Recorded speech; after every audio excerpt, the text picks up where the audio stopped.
We believe that young people, first of all, can make a difference. They have a voice, and they are the future. Yes, we all have different experiences, but interfaith engagement and understanding cooperation is important to people of all ages, because we live in a world that's increasingly diverse.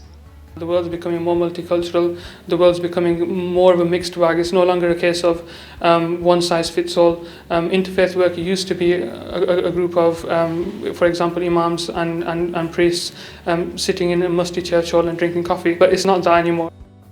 Young people, especially very young children, can provide comparisons between faiths that perhaps as we get older we don't look for. We look for the differences as opposed to the similarities as we get older.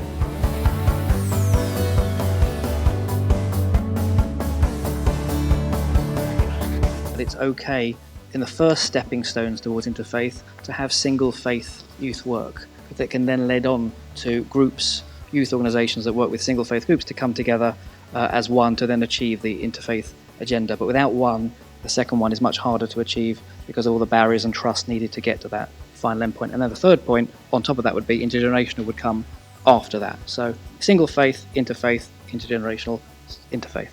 We started off youth focused, and that kind of got the trend going, that we kept it youth focused through our summer camps and winter camps that we have in the temple. We take the kids out, we take them to other places of faith, and we make them to work with different people from that faith, like different youngsters.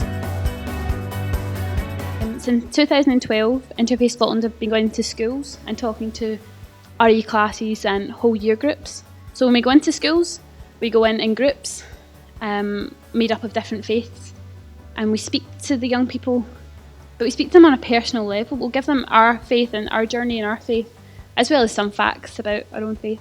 But we think that this helps to break down the stereotypes. So it was very, very important for us to make sure that we weren't generalising in any way or kind of enforcing any of the stereotypes that might already be present. We were dispelling them. And I think it was also very important to make sure that we weren't presenting in a kind of preaching way. So we weren't trying to convert anyone. We were purely there to give our own personal opinion, which the primary school children could kind of decide what they wanted to take from it. When the Pakistan floods happened, when the Haiti earthquakes happened, we decided as young people that we want to make a difference and we want to contribute as much as we can. So we would organise community events to raise money for such things like that and work with British Red Cross. So what we need to do is to go where the young people are, not expect the young people to come to us.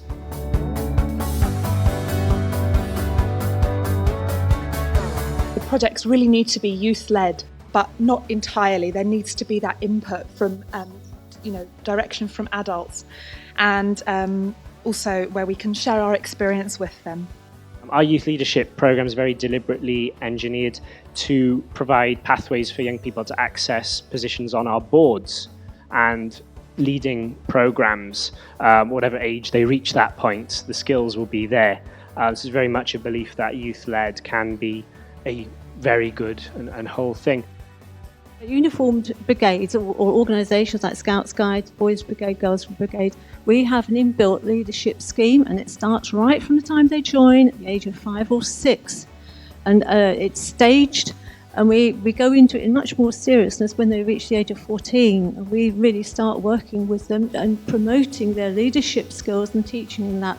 So I think we need to all be working much closely together to share what we are actually doing in the community.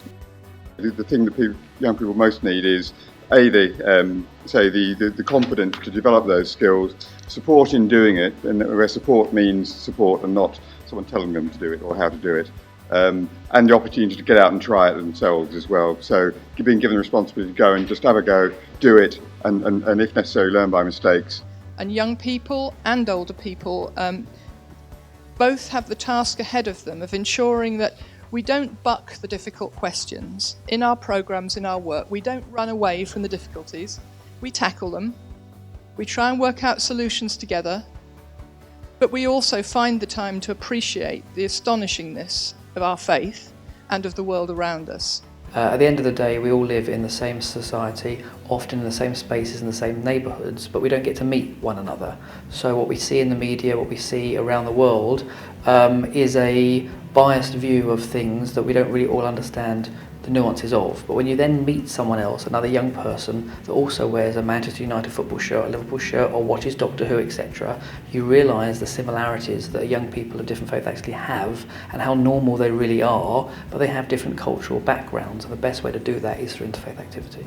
It's part of daily life, meeting people of different faiths and getting on with them, and understanding that actually we share much more than differentiates us. There needs to be far more open dialogue so that there can be understanding, questioning and exploration together about different people's faiths and beliefs. The Interfaith Network for the UK has always seen the engagement of young people in the activities of faith dialogue and practical cooperation of high importance. There is more to do by everyone. Schools play their part, interfaith activity plays its part, events like this one that put the spotlight on it play their part, not least reminding us of what is possible.